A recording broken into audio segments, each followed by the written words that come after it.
Hey everybody, welcome to Thought Jar. My name is James Benefiel, and I'm joined by the miraculous Adam Bourne and the pretty cool Ryan Benton. Today, we're talking about video games.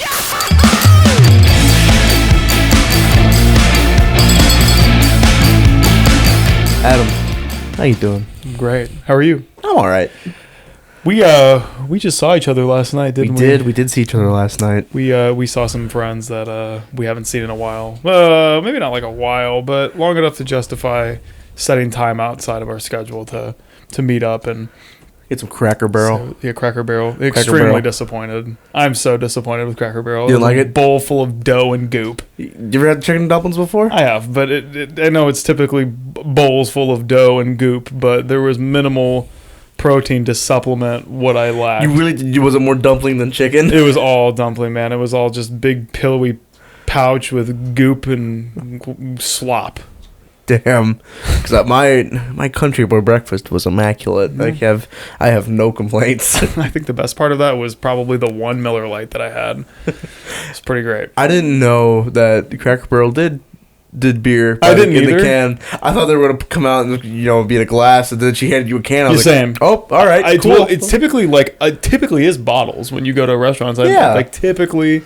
So Cracker Barrel is atypical for sure. It's just like, you want a glass, like Beer divergent. Yeah, I think I could use a glass. Yeah, I would take a glass actually. If you're offering, that would be swell. And there's Ryan. How you doing? I'm doing well. How are you guys? Good. Yeah. Epic. You know what? Since Adam asked, bad. Yeah. Oh. Really? No, okay. No, it's fine. Everything's okay. Yeah, going on in okay. the world. So Yeah. Happy. Well, everything's fine with me. I don't know if everything's fine going on in the world. in the world, but probably. I'm fine. When you add the caveat of in the world, you open up kind of a Pandora's box because there are not things going on that are cool right now. But whatever. Yeah, I don't know. The zeitgeist of this generation is defined by I don't know. It Not could be cool better. things. Could be better. Yeah. Could always be better. Could always Not be better. epic. Yeah. Happy late Valentine's Day. Oh yeah. Happy Yeah. Valentine's Day. It's Should we celebrate right now? Yeah. I'm joking. So Adam, how long have you been playing video games, man? Well, as of late, I really haven't been playing a lot, and late being like the last several years. I had a stint where I was playing a lot, probably for the first 4 months of last year. And then from then until now, I've played very little. I've played a little bit. I play exclusively on PC now when I have the time. But prior to that, my console of choice was the PS4, debuting in 2013. I know because I have a pre-ordered original copy of the PS4, so it's pretty awesome. You have the oldest PS4 known to man. I have one of them. I too technically have one of them because I was able to have it pre-ordered for launch, and my Xbox 360 that I had before that was just some I found it wherever. My first console quotes was a DSi. Nice. I think I got a DSi and a Wii around the same time, and one of the first games that I remember playing, I believe it was on the Wii, was this game where you'd hunt dinosaurs. I don't remember what it was called, but it was really cool. It was the first game with guns in it that I ever had, and I was like, holy shit, this is awesome. I can shoot people. I can shoot dinosaurs. I wasn't shooting people, I was just shooting dinosaurs. My bad, you shoot the dinosaurs. It was awesome. Hell yeah. Yeah. So I guess I've been playing video games for, I guess it would have to be almost 20 years. Maybe I think I got a DS when I was maybe 5. Okay. So Dang. 5 or 6, yeah. So Maybe I was older than that. I don't know. I can't recall when my first video game was, but I definitely it was a rental from Family Video or something. Oh, okay. We would rent a GameCube from Family Video. Well, that was a thing you could do. Yeah, for a few days. Oh, that's cool. Oh, you could rent games from Netflix. I do remember that. Back when Netflix was they'd send you a disc. Yes, so the physical boxes. Yeah. Yep. Yeah. Dang. Yeah. Yep. There's a throwback for you. For real, physical Netflix. Remember when Netflix used to be, hey, you get this envelope in the mail and it has the movie you wanted? Yep. when like red boxes existed and stuff like that. Wow. Yeah. What about you? So my earliest video game memories are actually my mom playing. When I was really little, we had, or they had, excuse me, the original PlayStation and the SNES. Okay. So my mom was very avid about Tetris. Hello, Patrick. He's decided to join us. He's the podcat. Patrick, do you have a favorite video game? All right, good answer, man. Yeah. But my earliest video game memory was my mom. She played like Donkey Kong Country, Tetris. Nice. I think Super Mario World was the one, Mario that came out for the SNES. I think she like perfected that game. Nice. Like got all the secret levels and stuff. Platinumed, if you would. If you would, yeah. So watching her play and doing the whole having a controller in my hand, but it wasn't plugged into the system. So it was like I was playing with my mom, but it really wasn't. And then eventually, over time, it became RJ and I would play together. So like Street Fighter, and a lot of Crash Bandicoot. And then not a game I'm very familiar with. I don't think I've ever played a Bandicoot game. No, because they kind of died with the PS1. I played Crash Bandicoot on Uncharted 4. Yeah, there you go. It's in Uncharted Makes a cameo 4. because it's Naughty Dog. Yeah. Yeah. But then slowly but surely we've had every generation of PlayStation, and we had DSs and a Wii U and a Wii, and I recently just got like a 3DSs, Switches. Slowly but surely as time went on, we all had those handhelds. And Switch stuff. 2's coming out. Yeah, I saw. I am like far too poor to get that right now. Stupid expensive. I just got my Switch as well, so same. That's not happening anytime soon. But yep. No thanks. And good old Nintendo's probably gonna be like, well, it's I think we talked about this last night, since it's portable between the Switch 1 and the Switch 2, all those older games are just gonna still be the full price. Crazy. Whack. Yeah. But luckily I had decent collection from when I was a kid, and what I've already had bought for me for the Switch, so not too bad. Nice. Ryan, what about you, man? Yeah, like I said, freaking family video. We would get these like Game Cubes, and then I would play like Scooby-Doo games growing up. And then as I grew, I matured. My gaming matured, I would say. I moved on to like shooty games and stuff like that. I would go over to RJ and James's house and play gun games, play like the PS1 freaking warfare games, and like the Army Man game where you could run around and like melt guys with the flamethrower. What was the name of the game? I don't even remember. I can't remember, but like after that kind of era ended, we started playing like Modern Warfare and the Black Ops games, and then we started playing online. I think my first Call of Duty game was Modern Warfare 3. Yeah, same. Because I played it at their house and some other friends' houses. But we'd play Survival on Dome. Survival on Dome. That's put some turrets down, man. Dude, for real. Chilling. Dome. That was MW3. That was MW3. It might have been also. It might have also been in 2. My first one was 3. MW3 didn't have zombies. It just had survival. The survival crazy mode. Good selection of maps for multiplayer. They had I don't remember the names of them, but I can see them all. It was Dome, right? Dome was one. Dome of was the one that was like the market. Was Nuketown on MW3? No, that's a Black Ops. That's Black Ops. Yep.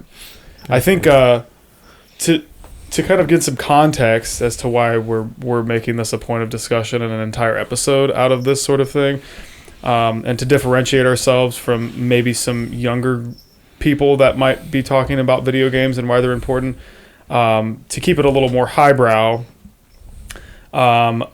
we grew up in an era, and people who were just a little bit older than us grew up in an era of video games that were really important to the development of like shooters and just video games as a whole, like seeing the progression from Xbox to 360 to the Xbox X, or what is it called? The Xbox S? Series X. Yeah. Series X. I'm Xbox One, Xbox Series X. Well, PS3, PS4, PS5. Yeah. That sort of progression. The console war. Yes. That I think was like the biggest movement in video games that we've seen in modern history. Obviously, like SNES, GameCube. That was a big period in the 90s.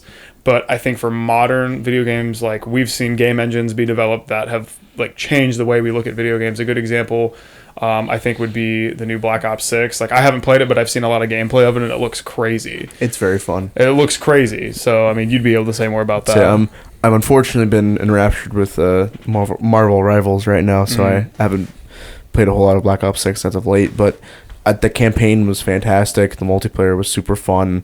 It felt like they really returned to that like Black Ops 2 style of gameplay, and the matches are so fast. Yeah.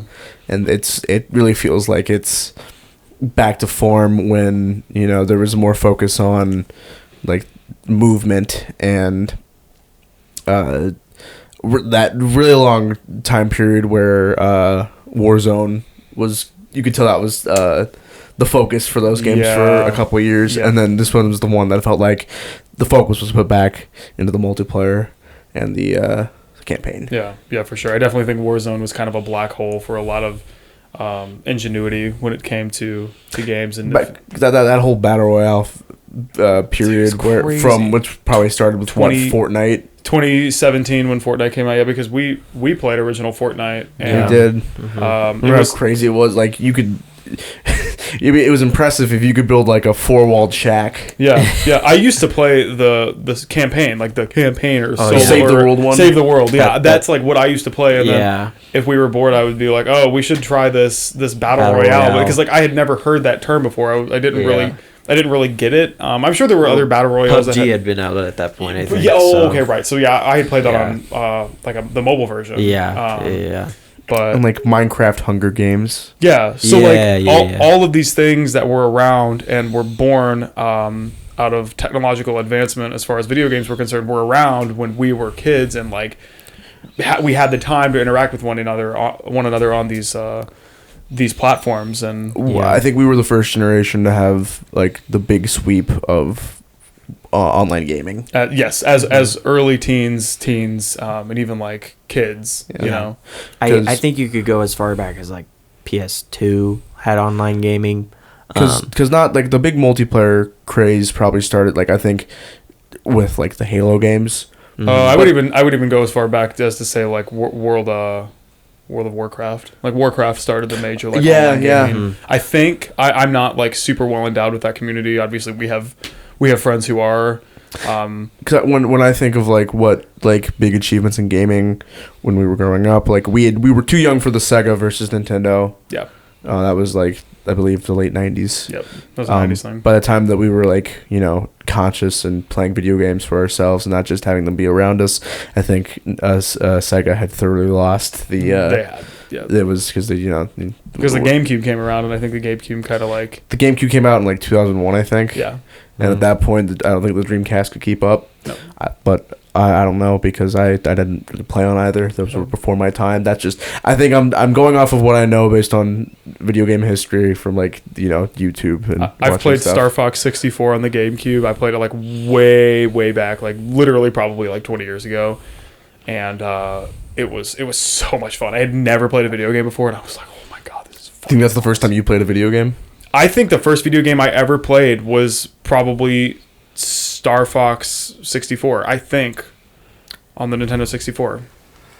I remember an old game on the Mac OS, like the old Mac. And it was like a Roly Ant game. Or no, it was a Roly Poly game. You were Roly Poly, and you could like kill ants or something like that. I can't remember, but you should include thumbnails of all of these. It was a deep memory, deep cut, like when I was a toddler. Dang. Because it's like a vivid memory of some game that I played on the Mac. I think the first game that I played would have been Spyro. Yeah, I played that on the Wii. That game was fun. Spyro Dawn of the Dragon. Yes, that was the game I played. And that spawned then a love for Skylanders games. Yep. RJ and I begged our parents like when we go to the store, like we don't have this one. Can I please get the rock dinosaur? Yep. or the Yeti with the 4 arms, please. Dude, that was basically like the first iteration of loot crates where you like had to go and buy things to like or not to progress in the game, but to you feel had like to you had to buy other things to play the game. Yep. And then Skylanders Giants came out, and we bought that because we loved the first one so much, and we bought 2 of the Giants. And I remember we played the first 2 missions, and I looked at RJ, I was like, are we too old for this now? It was like maybe it was like 2012, 2014. I was like, this isn't doing it for me anymore. That was the same time as like the amiibos and stuff too. Right? I was gonna say amiibos, yeah, those were big too, which we also collected a bunch of. I remember, I think for my 15th birthday, one of the main gifts I got was the Little Mac amiibo for Smash Brothers. Yeah. Because he was my main in the Wii U Smash Brothers. Loved that game. I forgot about the Wii U. Forgot that game's console even existed. Yeah, I sold my Wii U for a PS5, but I mean, you weren't using it, were you? no, not really. No. I don't think we've ever sold any of our gaming systems, but there are definitely some that just are collecting dust right now. I did. I sold my Xbox 360 with every game I owned, and I don't know why to this day, because I'm like, wow, I only got I didn't get anything. My mom sold it because I gave her the okay to sell it, and she got like $100 out of all 70 games and the console and 3 controllers. What, did you go to Mega Replay? No, eBay. Oh. They scalp everything. I was like, you were probably gotten so much more money if you had gone to Mega Replay. Yeah. And you know what? You're definitely right. And speaking of, shout out Mega Replay. This is our local resale shop or whatever.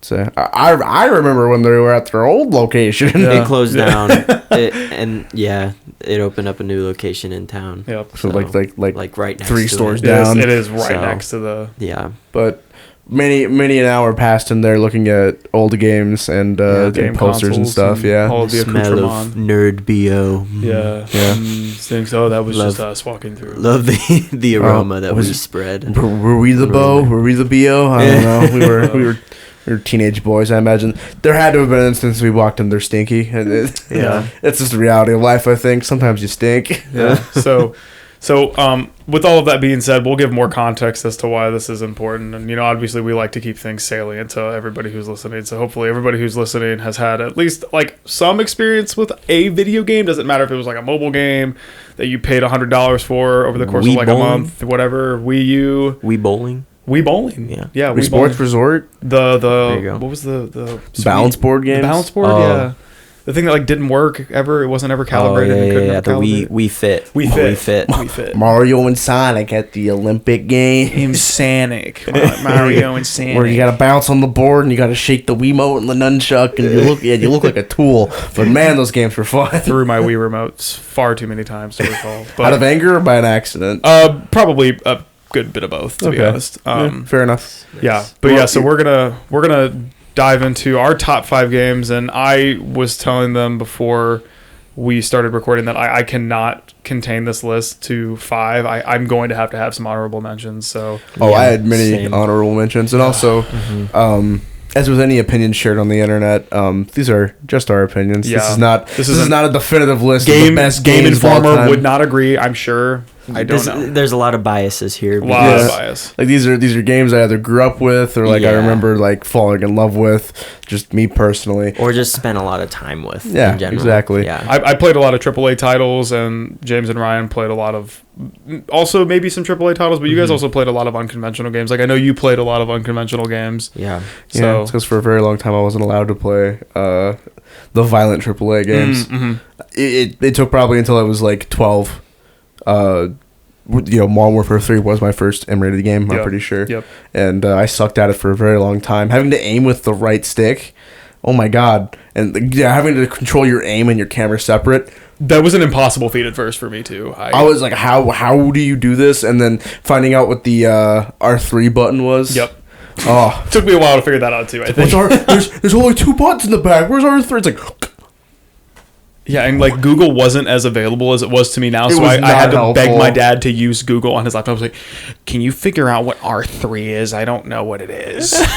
Going to the family computer real quick and being like, "What is R3?" I remember playing Order of the Phoenix, Harry Potter and the Order of the Phoenix. It's fun. The beginning of the game, you're trying to defeat the Dementors. I didn't know what R3 was. I did not know. So I would bang my controller, and that was the only way it would work, because I put enough force on the controller to make the R3 button go, but like I remember that being like I'm just imagining like the credit card guy, like take my money, smashing the credit card. Dude, I I would get so with his controller. I got pissed at the Wii Fit too. My mom like yelled at me once because I took the Wii Fit. I was playing the tightrope game or whatever. Did you fall? I fell off and I got really pissed off. I took the Wii Fit and I slammed it against the door. And then my mom was like, "What the hell are you doing?" And I'm like, being a child apparently. Nice. So, but yeah. Wow. Definitely had some rageful moments in our youth. Oh, and I'm sure we've all had the being too loud when parents have gone to bed. Yeah. Got the angry dad standing in the doorway, like you are being too loud. Most I have work in the morning, and you're just like, Yep. I feel like if that was an unexpected consequence of buying a game console that parents only found out after it had occurred, and they woke up to your child screaming profanities with your friends at 3 a.m. when you just lost on round 50 on zombies. I had Reagan. Why'd you revive me? Be quiet. Getting this close to beating Horizon Rock and Black Ops 3. Oh my gosh, man! Seriously. but yeah. So who wants to start? Yeah. Let's start with number 5. Ryan. Do you want me to go first? Ryan. You know what, Ryan? Let's start with you. Okay. I had it in my head. Number 5. Yes. Okay. So number 5, I had Marvel's Spider-Man The on first one? PlayStation 4. The first one. I really enjoyed that game. That was one game that I was like, I have to platinum this game. I have to play all the DLC. Have to play everything. And it was, oh my gosh, it was so much fun. I don't think I ended up beating all of the DLC because it was kind of just like The DLC's kind of slugged on. yeah, it was kind of slugged on. But the first, like the base part of that game was really good. I keep hitting my mic. Oh, the base game was fantastic. Yeah. That was also a game I platinumed. Oh, yeah. Never played it. It's so fun. If you ever want to go back and play a game where you can really feel like Spider-Man. really Adam. feel like What year did that come out? 2018? Was that in my 2018? Yeah. No, it was. Yeah, 2017, 2018. Oh, you were still in high school, I'm pretty sure. We were in high school. Why didn't I play that game? Maybe I just didn't have. It was like the perfect age for us because we were like 'Cause I remember- 17. It I came remember- out that long. Yeah, because I remember Yeah. playing it. I remember playing it at my old house. Mm-hmm. That's like predominant Really? the amount of time I spent playing that game. Yeah. Yeah. Oh, excuse me. And like like you said, being the DLC. I didn't 100% all the DLC because the screwball challenges were borderline impossible and not fun to do. Yeah. But yeah, I played almost as much as that game as I could, and then the sequel in the Miles Morales game. Yes, and they're all fun. And I'm sure I they're- would highly recommend. Dang. I'm sure they're cracking on Spider-Man 3 right now. Probably, Nice. definitely. Oh, gonna be But- good. Nice. Yeah. James, what about you? So my number 5, I have it written down. Battlefield 1. Nice. The amount of time spent in that game, I'm ever since we've started like playing shooter games, I was always a big proponent, and I think a lot of people probably think otherwise, or the opposite, where I always start with the campaign and then move Yep. to the multiplayer. I was the exact same way. In today's time, I don't really have time to play the story before. I still played the story before I played multiplayer for Black Ops 6, but I was a big like I gotta beat the campaign first. Did it with every Call of Duty game before that, and then especially with Battlefield 1. I tried getting all the codexes. And for those who don't know, the codexes in Battlefield 1 are like the collectibles you get for like finding stuff in the missions, or for like For wandering. wandering. You get an award for not playing the game. Nice. for wandering. Or there was one where like in the first one it's the tank mission, and and Battlefield 1 is the shooter that took place during the First World War. Yeah. And you play as like a tank driver in the Argonne Forest. For England, fighting the Germans at that time, and you get an achievement in one of the missions in that campaign for killing everyone without using the tank's main weapon. Without using the tank's main I weapon. remember that. And there was another one where it was the stealth mission. You got a mission, you got an achievement for doing it without being spotted. I think I remember. So this. I remember spending maybe like 4 or 5 hours just plotting out. It didn't take that long, but plotting out when people would arrive and stuff, and just like snaking my way through. Yeah. Because I remember that was the first time I played a game that had special dialogue for doing something or like fulfilling a challenge without like it not telling you to, because like the NPCs would be like, oh yeah, good job, like didn't even hear you, good work. And it's like I was like, oh, that's awesome. I didn't know they could do that. And the campaign for that game is fantastic. It is. It was really, really good. The music in that game, Beautiful soundtrack. I loved it so much, and it was like that was I think my favorite shooter of all time. If I had to pick one, I'm pretty sure both of you also played Battlefield 1. We all three of us played a lot of that game together. Take apples, take Edwards, where we would Yeah. the big strategy where we'd try to take the opposite Side objective, of the map, the enemy spawn essentially. Because it was just boring to run in and die like where everyone was fighting, so we would literally just go around everybody and go to the back of the battlefield. Yep. And we would rarely lose when we did that, because if we were having a good game, we would split the other team, and we would just keep like one or two objectives the entire time and just bump the score up.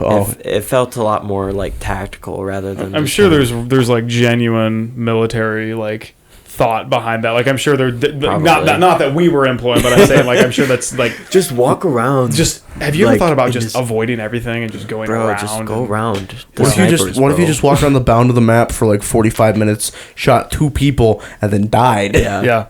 That's kind of what my gameplay was like. And then you did it again. But anyways, Adam, what was your number 5? I believe my number 5. I want to check just to be sure, but I'm pretty sure.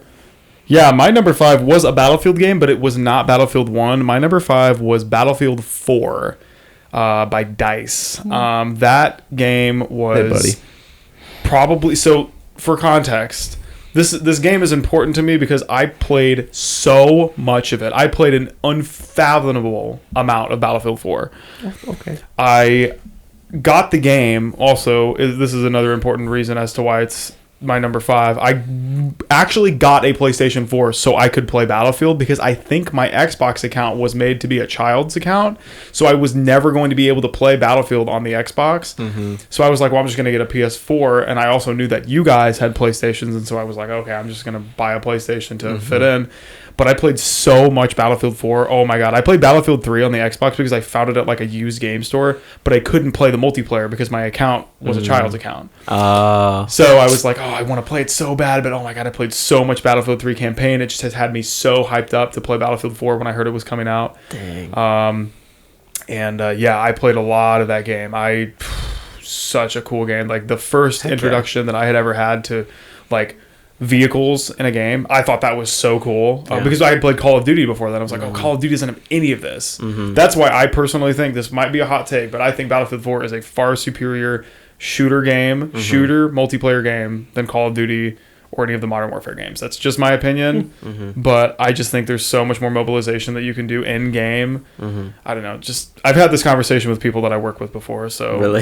Yeah, they seem to agree. Yeah. But it's just nobody wants to say it because a lot of people don't have friends that want to play like hour and a half long Battlefield games. And you know what? Power to them. I get it. Yeah. Yep. However, I will be driving around in my World War I era tank, running over bad guys and getting blown up because it's really slow. For real, man. I loved getting in the jets and just learning all of the different mechanics behind all of the different vehicles in Battlefield 4, like the helicopters. It was just, dude, it was awesome. It was friggin' sweet. And it was awesome, like, if you were flying, like, the helicopter with, like, your buddies. Yep. Or the plane, or, like, a plane or whatever, so you could, like, spawn people in over the objective, so it's, like, you're just the spawn point for people. Yeah, you could cheese it and just, I don't know, fuck with people and crash the helicopter and kill everybody in your squad. Yeah. Because there was friendly fire, and I also loved that. Yeah. Not all the time, but anyway. So now on to number 4. Right? Number 4. Number 4. My number 4 was Legend of Zelda Skyward Sword. Hear me out. This is like the first Zelda game I played. Not a lot of people like this game because there was a Wii Motion Plus controller involved, and they didn't like that. The fans of the Zelda game didn't really like that. Yeah, the motion controls were not popular when they first came out. They were not popular for a lot of people because they didn't know how to use them. And but it was like the first introduction to like, so like before this I had mostly rented games from Family Video. And I rented this game, and I was like, dang, this game's really fun and it has a cool story, and I want to play it all the way through. And I had never really had a game like that before. So Skyward Sword was like the first game that I got that was like, oh, I gotta play this all the way through. I beat it like 6 or 7 times. Nice. So You were really big into Zelda. I do remember that. That Yeah. was one of the like cornerstones. growing up, I freaking loved Zelda. Yeah. So I remember a couple of hangouts at your place was just come over and watch you play Skyward Sword for a little bit. yeah, yep, Nice. yep, yep. I also like Skyward Sword, not as much as you, but Mm-hmm. it was pretty fun. What did you like so much about the Zelda games? Being someone who I played one Zelda game. It was on the DS. I don't remember what it was called. And it was like fine, but I guess I never really saw the appeal. So what did you find so interesting about Zelda that? I think with Skyward Sword, I really liked the sky loft aspect to it. I thought that was really cool.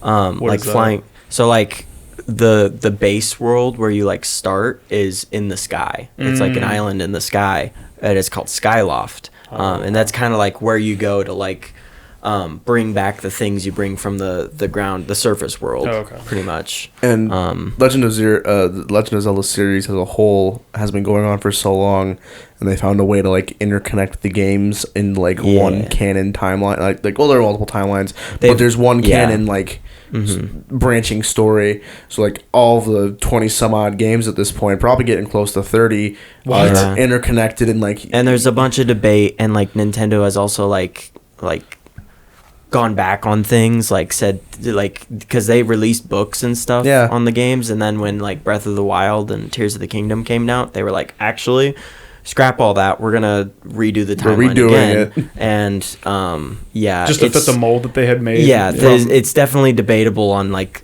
the exact timeline the of true Zelda, lore, but I played a good number of the Legend of Zelda games at this point, and I enjoyed almost all of them. Yeah, they're all really fun. The stories are all fun in all of them. So was it one of those Zelda games made for the DS?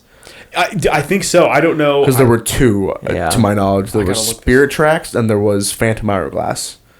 And you'd control your sword. You'd control the sword with the stylus. What was what did you say? Phantom Hourglass. Phantom Hourglass, yeah. Which was, I believe, a continuation of the Wind Waker game, just for the DS. Because Spirit Tracks was my first Zelda game. Really, I loved Spirit Tracks so much. Yes, I did play this game, Phantom Hourglass. Yep. Nice. Yep. Dang. Like, do you have any other Zelda games that you really, like that are unless they're on the list, you don't have to talk about them? But I mean, I have one that is higher up on the list than the one that then maybe we can get to that. We can save it. Yeah, we can save it for when it comes to it. That's a little teaser for later. James, what's your number 4? Number 4. All right. Moving on. My number 4 is a more recent game. It's called Cult of the Lamb. It's by Devolver. I don't know I know that Devolver is a pretty famous indie studio at this point. Can't think of any of the other games off the top of my head, but they've done very well for themselves. I'm looking up to see what other games they've made. Is it a 2D platformer or something? It is not a 2D platformer. They made Inscription. They made Inscription. So that's So that's Hotline Miami. If you know those games, you're you know that Devolver makes a quality experience every time. Truly. It's kind of like Animal Crossing, where you make a cult for you and your all the cultists are these cute little animals, and you play as a little lamb. Aww. And it has that cutesy like animated feel to it, but then also you are running a cult and you are fighting demons and stuff. In the second part of the game, it becomes a roguelike where you go into each level of the world and you're trying to defeat the bishops of the old faith, as they're called in the game, so you can release the god that you're currently serving or you're trying to make the cult for. And I put too much time into that game. I bought all the DLC. I tried getting all the achievements. I got really close. And it's so much fun. You get to name your cultists and stuff. You get to dress them up. So I put you guys in the game. Here are my cult. Nice. I think what do I look like? I think you're a bear and you're a deer. Oh yeah. I was like, this guy's gonna be. This is Ryan. This is so Ryan. and your cult members can die. And you can resurrect them, and you can have funerals for them. You can perform like rituals and stuff. It's so much fun. So humanistic? I don't know. It's It's dark, man. It is. Oh, it's dark. It's still a cult. Like you sacrifice people, and you're still like when you're in combat, you're like you still you're hurting people. So it's still a somewhat violent game, but it has that guise of being all cute and cuddly, and I really like it. Nice. And I'd highly recommend it. Huh. Interesting. I got to check to see what my number 4 is. I think I know. I hate that I have to keep referencing this list of games that I am supposed to really like. Oh, okay. So, I never played the first Red Dead Redemption. I know that's blasphemy to some people if I'm going to say that my 4th favorite game of all time is Red Dead Redemption 2, but it's true. I had heard the hype, so there was a game that came out years ago called Lost Planet. Have you guys ever heard of it? Mm-mm. Okay, really good multiplayer game, really awesome campaign. I honestly probably should have put it in my top 5. But I remember around the same time, Red Dead Redemption put out their zombie edition. Undead Nightmare, yeah. And so I was like, oh, this game looks really cool, but I don't think my parents would let me get it for some reason, even though I definitely had M-rated games. So when they announced Red Dead Redemption 2, naturally I'm like, okay, I really want to play this. The first time I played that game, I thought it was super boring, obviously because the prologue is super boring. But once you get into that game, oh my god, visually amazing. Historically, I think there are a lot of historical parallels that are like actually real. And I think that's one thing that nurses that game through to its end is its historical similarity to in real life content. Its backdrop is like the taming of the Western expansion of the United States, and essentially like the death of like the outlaw era of cowboys and you've played a lot of Red Dead 2, right? Oh, okay, so we can talk. Have you played Red Dead 2, Ryan? I haven't played it all the way through, no. Okay, so we can talk about this game. So so you know what I'm saying. We're like so even down to the idea that you can literally spend an hour just going to get all of these different giant fish and turning them in for, I don't remember what you got. You got something for... You got a special hat. You got a special hat for finding all of these... And I think a lure, but I don't... Because I think the cutscene is like the guy that you're giving the fish to gets eaten by a big fish. Yes, I think so. Yeah. That game you take his hat. Yes. Okay, right. Yeah, because he was like the fisherman. He's like the angler. He's like master angler, like famous... in 1899, he's the fisherman guy, and then he gets eaten by a fish, and the protagonist, named Arthur Morgan, he just goes, "Well, this hat's mine now," and you just add it to your inventory. you just take his hat. For some people who either haven't played the game or don't necessarily understand what video games can do for a person as they play, first of all, Red Dead Redemption 2 is excessively long. It's a very, very long story. You like how many hours? The campaign story missions, which doesn't include any of the extra content, like 30 or hours. The epilogue. I'm pretty sure it's a 60-hour game. Yeah, really? Which is a long. No side missions. Wow. It's super long. If you don't know like the scope of what makes a long video game, 60 hours is a long time. Super long, like probably 6 times as long as a normal video. Yeah. So it's not only super long, but it's super immersive. I mean, so immersive. Every single detail they nailed, and I was really, really impressed. I've played that game probably start to finish 3 times. Hell yeah. So yeah, that game is definitely up there, and I'm sure a lot of other people would agree. And it sucks that the multiplayer just bombed. It sucked, bombed. dude. We played it. It bombed. Rockstar gave up on it so fast. Mm-hmm. Yep. Had a lot of potential, but I put money into it. I bought the extra rolls. Just need more time and money. More time. God damn it, Arthur. The amount of time, and also it's like going a step further, the amount of time we've spent doing shitty Red Dead Redemption character impressions. Oh god. It's like, you think more time and money, Dutch. Just walking around going, Lenny. Yeah. Oh my god. Lenny, my boy. Tate, did he name his cat after? He was named Lenny when they got him, I think. And if anything, that cat's probably named for the character from The Simpsons over the character from Red Dead. Okay. But every time I see the cat, I just go, Lenny, my boy. And he just pat his little head. Obviously, none of this makes sense to anybody if they've never really played the game. Yeah. So, but for those who do, oh yeah. So Ryan, number 4? Or number 3. Number 3. Number 3 below. Number 3, I had Civ 6.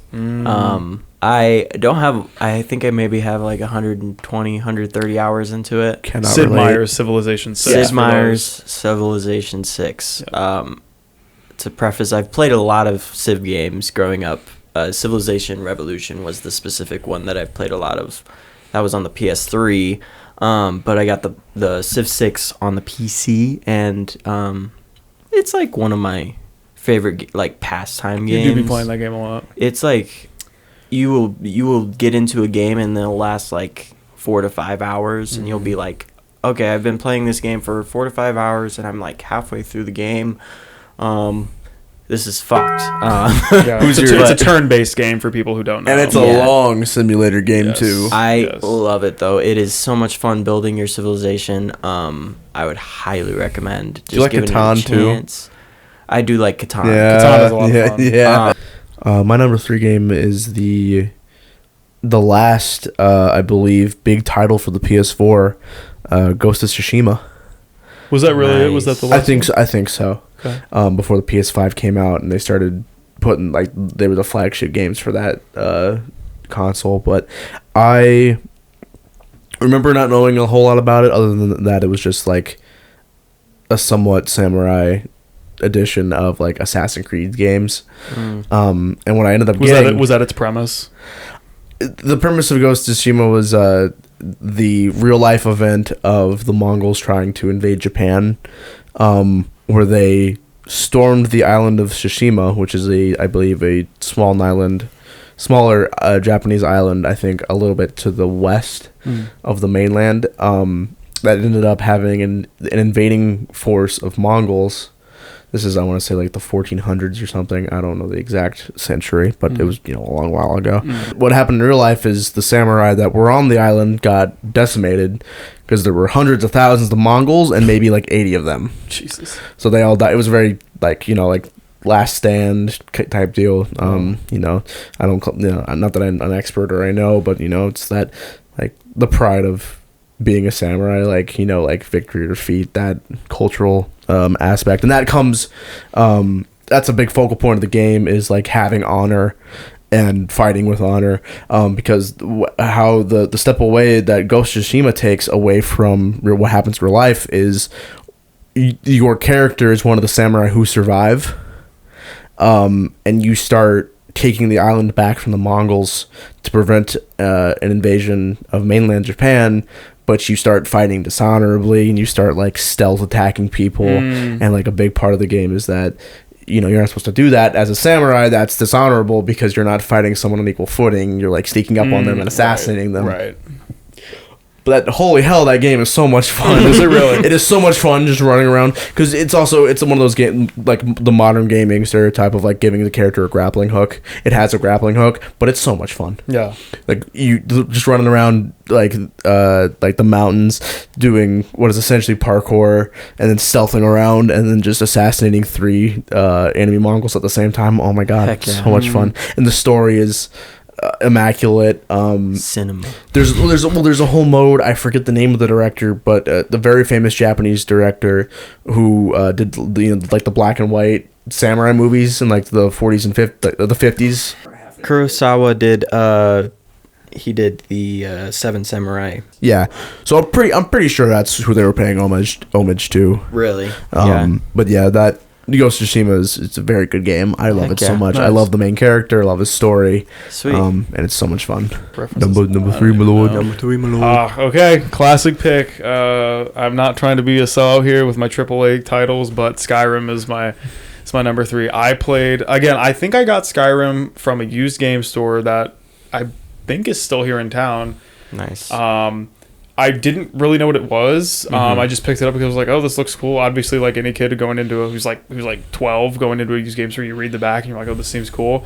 Yeah, I had never really played. So there's actually another game that is higher up on my list that I think kind of sent me down this rabbit hole of open world games, and I was like, I kind of had an idea of what to expect, but like from that first moment that you're you're riding this wagon into Helgen, and I was kind of enamored by its style. And like honestly, like graphically, at the time, I was like, "Whoa, this looks pretty good." And then as I continued to play the game, and kept finding all of these different things to do, all of these entire like 15-hour bits of like side quests and different factions that I could align with, and I loved Skyrim, dude. And then when all of the DLC came out, because I think the DLC was still coming out even as I was playing it, because I think I got Skyrim in 2014. So I do believe the DLC was still coming out at that time. And then when the Ultimate Edition was released, or the Game of the Year Edition, whatever it was that had all of it. There were so many re-releases of that game. Yeah, so many. I bought that for the PS4 because obviously I was like, well, I want an updated version. And then they started releasing, which was controversial, the paid mods for the game, which was super controversial on Bethesda's end.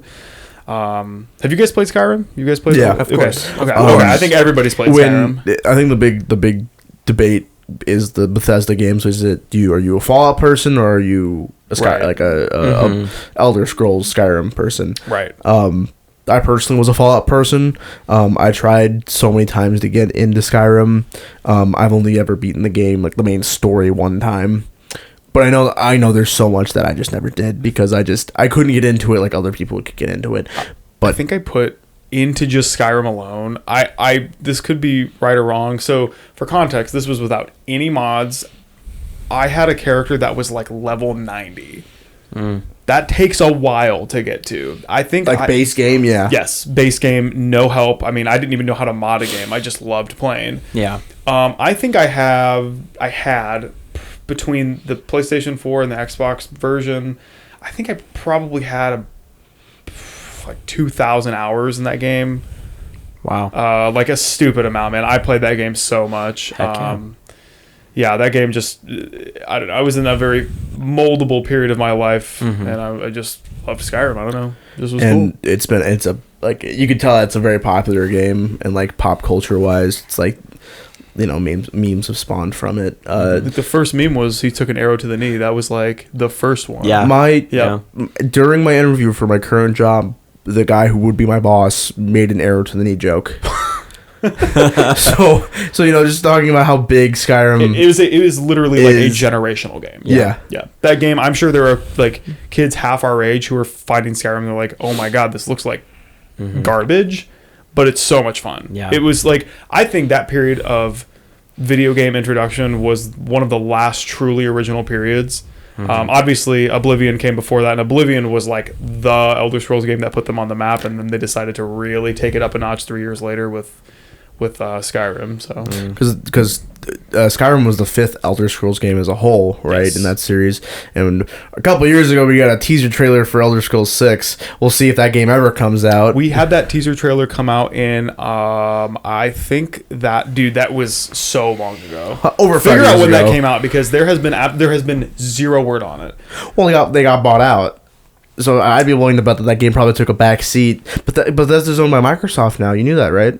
I think so, and I also knew that they tried to focus a lot on Starfield, which flopped And horrendously. it bombed. Oh my god. Flopped horrendously, from what I It was really unfortunate because they had a good idea. It's just, man, hopefully now they can dedicate people to making the Elder Scrolls 6. Yep. Yeah. So, Ryan, are you checking to see when the first teaser trailer came out? I think it was 2016. Oh, sorry, for 6. I think it was 2016. Official announcement trailer was 2018. 2018. Okay. So that was 8 years ago? Yeah. Or 7 years ago? 7 years ago. Something like that. Jesus. That's a long time. And so some people speculate that game won't even actually get a real full announcement until next year. Or even 2027. So most people speculate that game won't even come out, if it does, until almost 2030. Jeez, dude. 19 a full decade years. after it Insane. got released. 19 years. It better be the best freaking game like ever. Dude. So, yeah. Anyway, now we're on to Number top two, Ryan. Top twos. Top twos. Number 2, I had Legend of Zelda Twilight Princess. Nice. The aforementioned second Zelda game. Love that game. That I think that is my favorite Zelda game. Nice.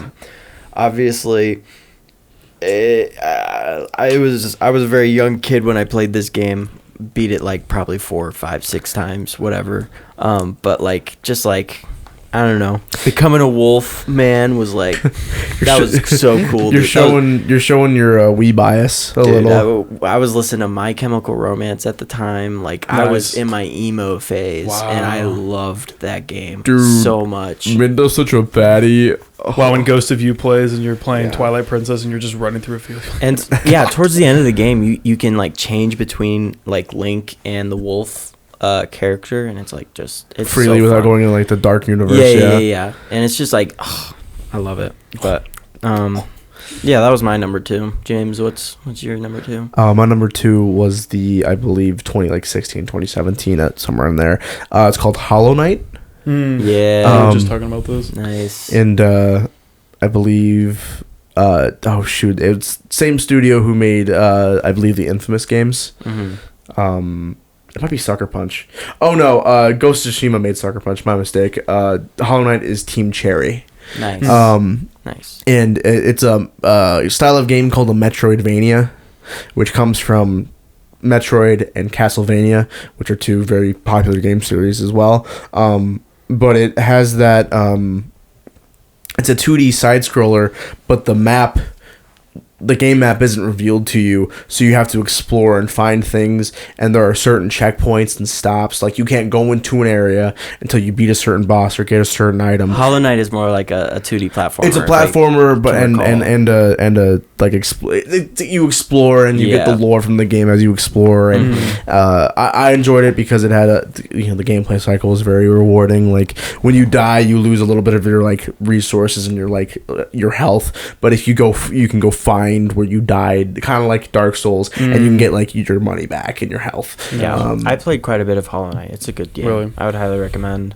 Yeah, it's got a good difficulty curve to it, where it's like it's gonna kick your ass for a while, but like once you start getting good at it, you get good at it. Like, what was the one game with the cup guy? Cuphead, the one that was like really hard.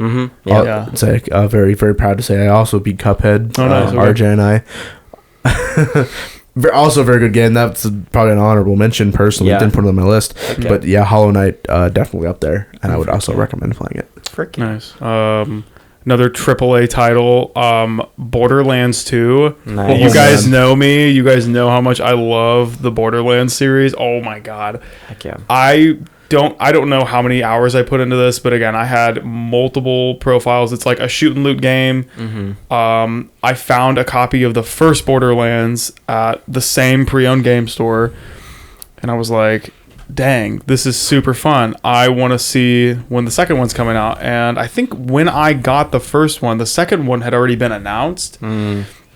So I beat the first one, played all the DLC, loved it, loved the concept, loved the like tongue-in-cheek, super like cheeky humor that I've heard they're really dialing back on with the fourth one that's coming out, because the third one was like way too much. It was like millennial humor, almost. Yes, it's like toilet, it's like bathroom millennial humor. Yeah, kind of. They needed to like, I don't know. I pre-ordered that game.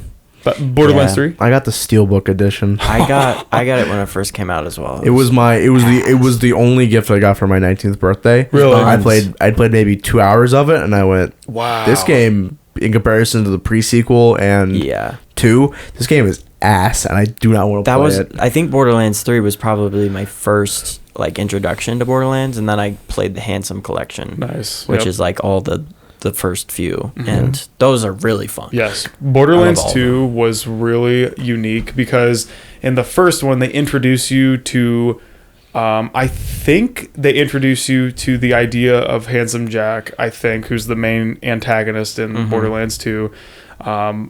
And there's a lot of it's very chronologic, which I like. I love that. I love that they're all canon and they designed them to be canon. Yeah. And like old characters will show up in the next game. Yes. I think they showed up all the way into, I think Borderlands, the pre-sequel, had some references even all the way back to Borderlands 1. I think they've all called back to at least one or two old games. But yeah, I played so much of that game with... What would you rate those games on, like, the scale from Borderlands 3 to... Oh, okay. Borderlands 2 is definitely at the top. I think Wonderlands is second for me. Wow, That was the second. That was actually the newest one. That's I haven't come even out. played that one. So much fun. And then Borderlands 1 after that, the pre-sequel after that, and then 3, because I really don't remember playing a lot of 3, even though I think I beat it. Yeah. So It's ass. Borderlands 2, highly recommend. Yeah, that's a good one. So on to number 1 now. Or do we want to do just shoot off some honorable mentions? Okay. Black Ops 2. That was one I needed to shoot out there. That Call of Duty World at War. That was an honorable mention. All of the Call of Duty games, I feel like. Shout out to Call of Duty World War II, underrated. I thought the game was very fun. It was just in that period of Call of Duty games where it was literally they were churning out a game every year. They slowly started getting more and more shit, that was I believe that was the peak of the roller coaster, where it was that game was super fun, but people were so fatigued of those games that they just didn't like it. Yeah, there was a lot of palette fatigue. So, Overwatch. Yes. We played a lot of that. There's a meme to be had there personally. I put way too much time and money into that game series. Yeah. Winton. But Winton Overwatch. Freaking Phasmophobia. Oh my gosh. It's a good one. How could I forget about that that? Dead Island. Dead Island. Dead Rising 2.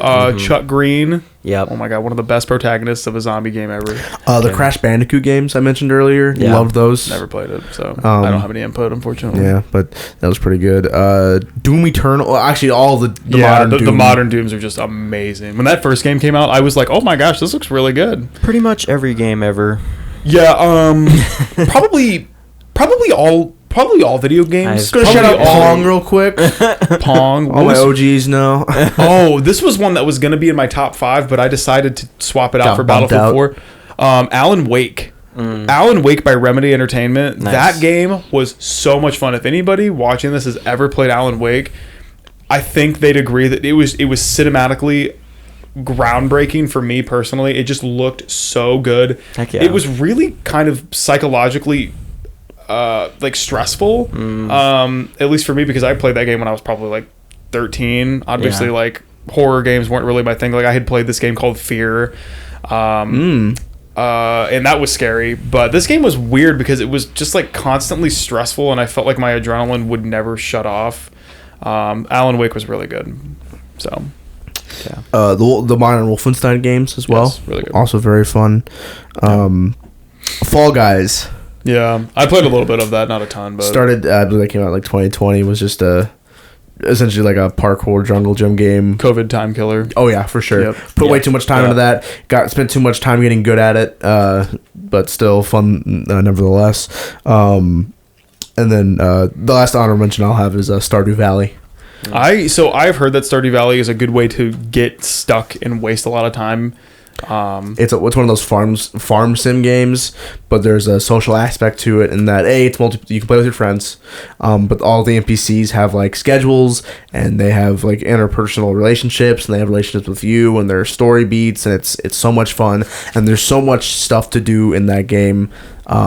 That I love, just like sitting, like wasting time in it, and it has a time mechanic where there are seasons and there are a number of days in a season, so on and so forth. But yeah, I love the game a lot. Nice. All right, Ryan. Without further ado, so we're on to number one most rated game of all time for Ryan. I hate to put this at number 1 because it is a game that frustrates me to the core, but ultimately it's the game I've played the most, and a game that I do enjoy when, there's a lot of high moments, but there's also a lot of low moments. It's a little game called Rocket League. Now, I've played, I'm probably getting close to 800 hours. I don't really play much as of late. I maybe played like a week ago. But that game's been out for almost 10 years at this point. I think it was 2015. And the first time I played it was like in my cousin's basement, and I was like, what the heck is this game? It's so stupid. Well, for everybody, let's assume that people don't know what Rocket League is. Give soccer. Yep.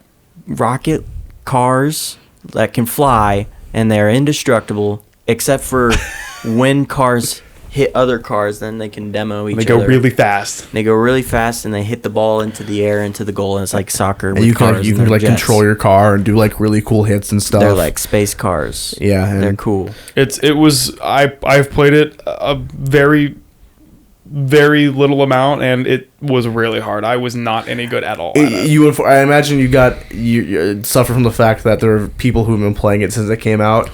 They were So now you're playing people who have been Yeah. playing it for so long that it just feels impossible And to keep the up. mechanics in that game are just crazy. It to is learn. all practiced. Yeah. Like you have to put time into it to You get just better. have at to that like game. play- any like it's all- grind set mindset game. Pretty much, much, yeah. yeah. And like, if you just play it casually, like I did in college growing up, I kind of just enjoyed playing that for fun. This was a good waste of time. You could do a match in what, like Ye- 5 minutes? Yeah. pretty much. And Yeah. then I got to the point where I was like, okay, I feel like I can actually play this game. Yeah.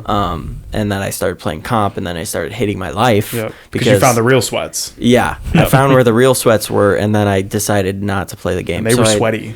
Yeah. They were sweaty. Ultimately, yeah. it's a love-hate relationship with that game, but yeah, it's my number one. Rocket League is So- good. That's a good pick. I can definitely see why you would have picked it, because I think games that are kind of stressful at times, they stimulate you and they make you Yeah. want to get better. Yep. So Yep. I respect that. That game is the reason why my current PlayStation account exists, Really? because we had to make a second account So you could so play- RJ and I could play split screen. Yeah. Twins, So Twins was our original account, and then the Double Trouble one. Double Trouble, That's the reason why it existed, so I didn't Yep. have to log in Double as a Trouble guest. DX. Yep.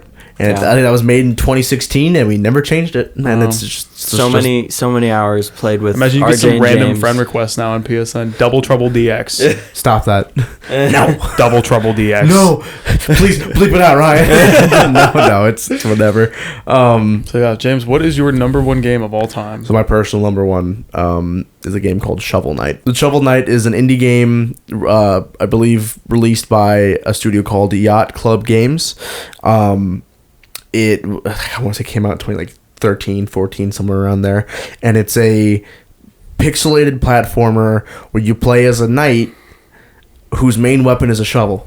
Nice. And every You don't say. the theming I know, right? The theming of it is like when you start a level, like the start level message will be like time to get digging and stuff like that. Yeah, it's corny and it's fun, and you go around and you have to fight other themed knights. Like there's a knight who's a king, and there's like a graveyard knight, and there's a kind of like BioShock where there's a knight who's a sea knight, but his right arm is a drill, like a drill, and the other one is his other hand is like an anchor that shoots. And and he looks like he's wearing like the big diver suit, so he kind of looks like a big daddy. Yep. But it's so much fun, and it was a Kickstarter game.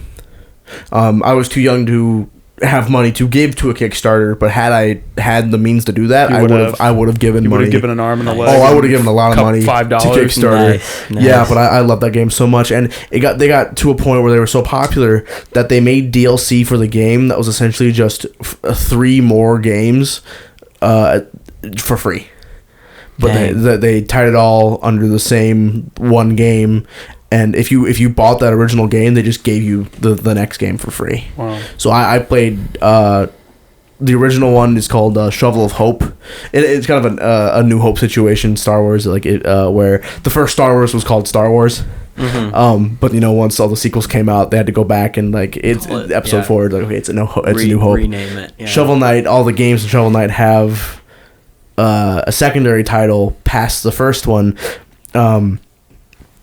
So the Shovel Knight, the base game now is called A Shovel of Hope, but there's also Spectre of Torment, which is like a prequel game where you get to talk, you play as one of the evil knights before they were evil and stuff like that, and it's so much fun. And I could hours and hours about this game and how much I love it and how much time I've spent in it. And I beat it on the Wii U. I bought it on the PlayStation so I could beat it again. And I've played it through so many times. I've 100% all of the different games. It's so much fun. Dang, I'm gonna have to invest some research time into that, because I heard you talk about it, but I've never even looked it up. It means a lot to me. Huh. Interesting. Well, I want to invest time in things that mean a lot to you. Thank you. Yeah. Can I invest in you? You mean a lot you want to to be me. a private equity firm for me? Yeah, actually, I was hoping I could make a I don't know, Okay, business Shark decision. Tank me. My number one game of all time.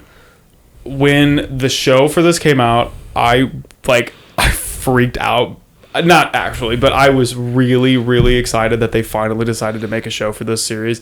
I think this is probably the greatest game series of all time, and a lot of people would agree.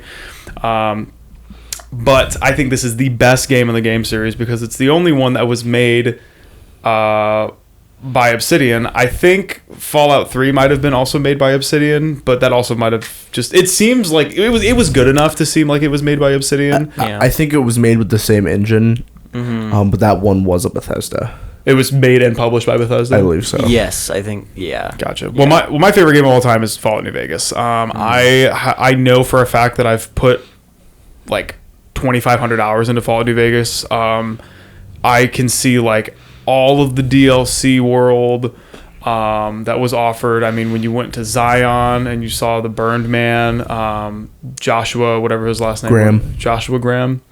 Yeah, and I don't know, that was just cool. But I feel like the DLC in Fallout New Vegas is what really sold it for me because obviously they've all had DLC. Fallout 3 is a close second.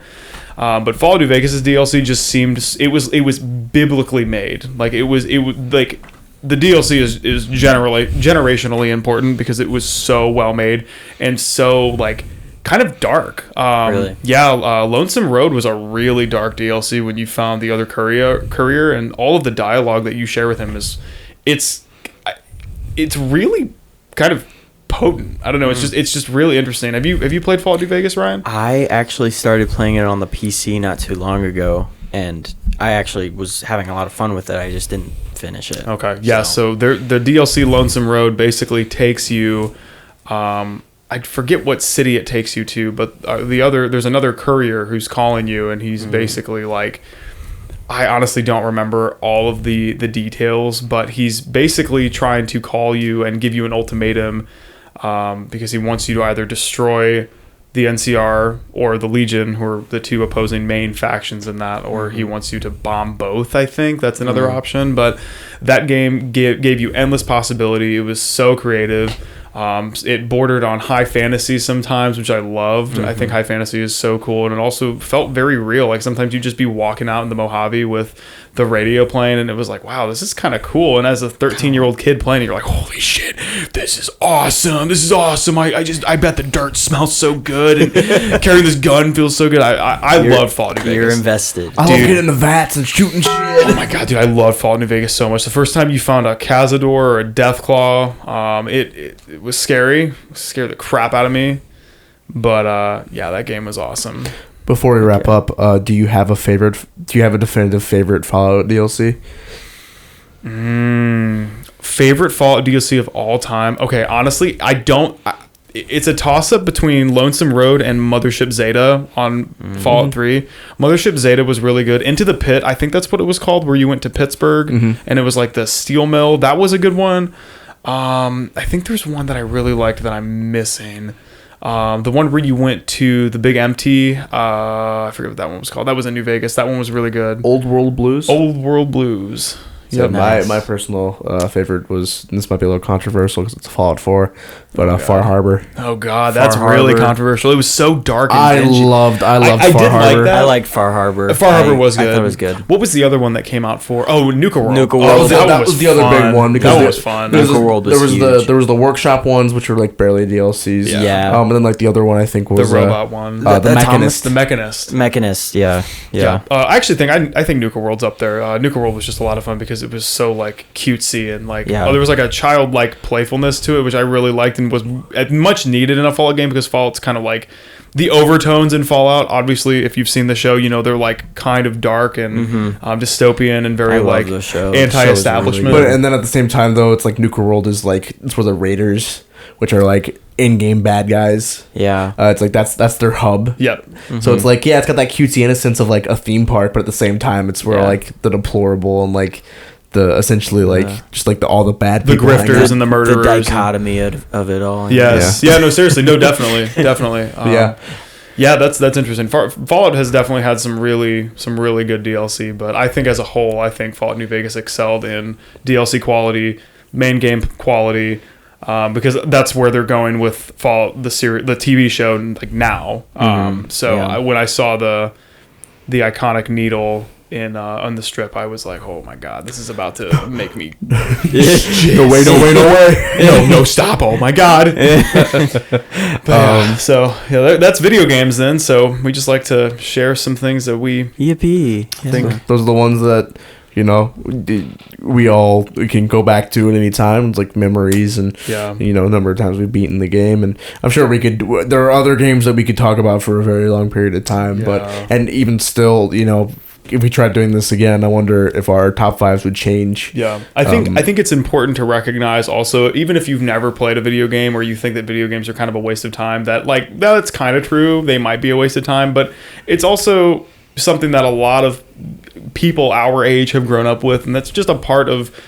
It's basically been a part of our lives, you know. And so you have to recognize that in a sense, video games are how we've. And this is true whether some people want to recognize it or not. It's how we've learned things. Like there are like factual things that happen in video games that are based on real life events. Obviously not true with all video games, especially Fallout. I was speaking more about like Red Dead Redemption 2 and stuff like that. There are like some kind of true facts. And even like the story threads and the decision making. Yes. And a lot of the games that we played was just like with Rocket League is so much eye-hand coordination. There are like genuine benefits to and like timing and like your coordination and stuff, like mental acuity, agility. Like I'm not trying to like vouch for video games. Like a 6-year-old's gonna be like, these guys said video games are good for you.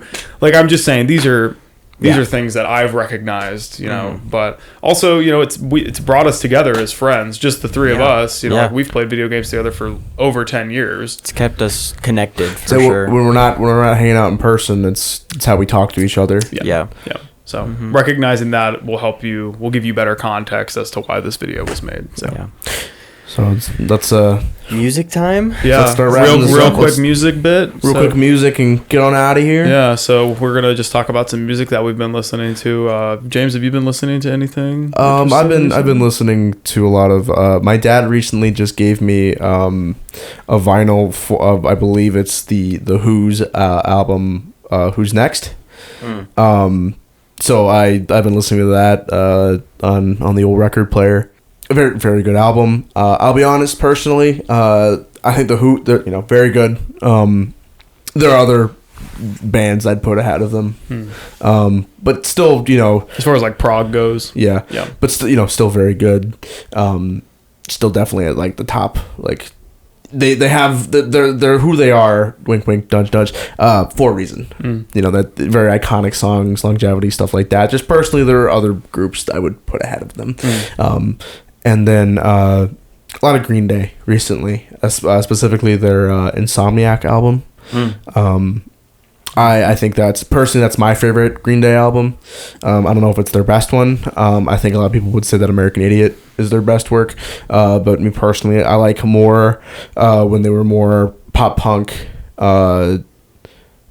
I like their stuff pre-American Idiot. So more like punk. Yeah. More punk. I'm pretty sure I'm using the wrong punk here. Yeah, Green Day is. I mean, they were not the first band, but they were one of the first like third wave punk bands, because you have like British punk, like the Sex Pistols. They're largely considered one of the first punk bands. Right. And they came around in the late 70s, I think. The Sex Pistols, early 60s. So they've been around for a while. But but Green Day, love them a lot. Nice. You want to go next?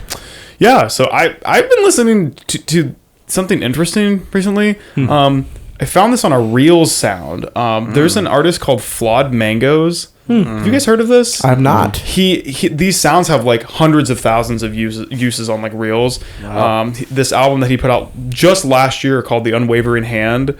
It has a song. Well, the whole album is just awesome. It's just like instrumental. You'll have to clip up like a bit of one of these songs. I don't know if that's going to get copyrighted or something. That's fine. I could probably get like 2 seconds in there. It's good, man. He has a song called Missing Piece. I think that's the first track, and that's the track that's gotten like a ton of plays. But it's just like calm, serene. I don't really know how else to describe it other than just like, it's not lo-fi, but it borders on lo-fi. It's just like instrumental. So it's good. And then I've been listening to this metalcore band called Darkest Hour. I was listening to the record that they put out last year called, I think, Perpetual Terminal. Really good metalcore record. I might have gotten that name wrong, but I was listening to, after that, their 2005 record called Undoing Ruin, which really was super important for that genre. Like early 2000s, mid 2000s was a really big time for metalcore, as you had bands like Trivium and As I Lay Dying putting out monster records. This band called Killswitch Engage, which is super important to modern metalcore. Obviously, there were other bands like Converge that were putting out equally important records. But this record by Darkest Hour gets largely overshadowed by the 2005 record from As I Lay Dying, called Ascendancy, and the 2005 record from As I Lay Dying, I think it was Shadows Are Security, which are, I think those are the 2005 records. Those are both really important for that genre, so it just gets overshadowed. It doesn't get enough love. But yeah, I'm gonna fact check that real quick while you go, Ryan, because I'm pretty sure those are the names of both of those albums. I've been listening to. Is it correct? I think so. I checked the Trivium one, and I'm too confident in myself and the other one to check, but I'll check. That way I'm not wrong. I've been listening to some Lady Gaga. Yes, I was about to say, did her new song get you? Yeah, that new song got me real good. And then like whatever I'm listening to at work, usually I listen to so much music at work because I'm just playing it on my phone all day. Nice. But like, yeah, that new Lady Gaga song. Did she just put out a single? Yeah. Yeah. I believe she revealed it at the Abracadabra. Grammys, right? Dude, go home, turn it on, dance with your cat. Oh yeah. You'll have so much fun. I got Dude. a new cat too. Yeah, Adam got a new cat, guys. I got a new cat. His name's Bog. I'll have to send Ryan a picture. Yeah. Bog, named after Sanguisuga Bog, and then you'll clip a Sanguisuga Bog song right here. You'll clip Dragged by a Truck right now. Here. Perfect. All right. Nice. So yeah, that's Bog. But yeah, anyway. Heck yeah. So, no, Adam, you can lead us out of this pod, man. Oh, okay, cool. I think that's the episode. Yeah. man. So yeah, we were I just think we're talking done. about music and video games and all the things that a couple of guys talk about. But if you liked three guys jawing and chomping at the bit to talk about video games and music, you can follow us on Instagram. You can watch this on YouTube in the video format. We're on Spotify. Does this have a video version on Spotify now? I think so. Okay. Yeah, I've been posting the video version on Spotify. Okay, so. super cool. So we're on Spotify and YouTube in the video version. And we are also on TikTok as well. We post some things there. From time to time. And yeah, we... do we want to say anything about the Y2K bit? Just that. Oh, yeah. Maybe we can mention it real quick. There were some comments on one of our videos from a comment that James had said in our past video. Yeah. I guess I was... Forgive me. The kid born after 2000 was a little insensitive to Y2K. I'm literally sure, just after. Yeah, but I'm sure a lot of work did go to make sure that our technological systems were in fact ready for the turn of the century. Yes. It's just, you got to remember through today's lens, especially as a kid who grew up with all technology, it seemed a little far-fetched that people would think that the world was going to end. Well, also, like, kids now probably don't even know what Y2K is. No, was. at Like, all. They know No what clue. what 9/11 They know what is. 9/11 is, but that's Yeah. because it was a... But almost big- 2 years prior, like, Yeah. there was another, or what was thought to be Yeah. world-ending event that was... They were all set. hyped at the time, but like now it's like, oh, no So- one really thinks about that. Yeah. So to the commenters on TikTok that were And YouTube very, shorts. they hammered us pretty well. They hammered me pretty good. I'm sorry, my mistake. He's the ownership. Admire the ownership, if nothing else, please. Yeah. You got me. Not bad. So anyway, follow us on our socials if you like this content. Like, subscribe, comment. Tell us what you want us to gab about. We will gab about anything. Yeah, and I think the next episode we're going to be talking about cryptids. Yeah. So Yeah. we're just talking about like the typical podcast topics, and then we'll end up getting more specific as we get farther from the origin points. But you got to build your foundation before you yeah, start we're building building the our house. brand, so give us some time. So anyway, we'll see you in the next episode. We're closing a lid on this jar.